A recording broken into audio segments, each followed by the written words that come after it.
How to recover deleted Instagram messages. Let's begin with the video. To start with, open the Instagram app on your mobile device. Next, tap on your profile icon at the bottom right to go to your profile page. Then click on the menu icon at the top right to open the main menu. From your select account center at the top. Inside the account center, select your information and permission. After that, choose export your information. Then choose export to device as your delivery method. Now set your preferred date range and hit save. Then choose your file format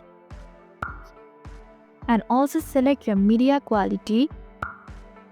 Furthermore, click on customize information. Here only check the box next to messages and hit save. Finally, hit the Start Export button to request a copy of your message. Once the file is ready, open it and you will be able to recover your deleted message on Instagram. And that's it. I hope this video helped.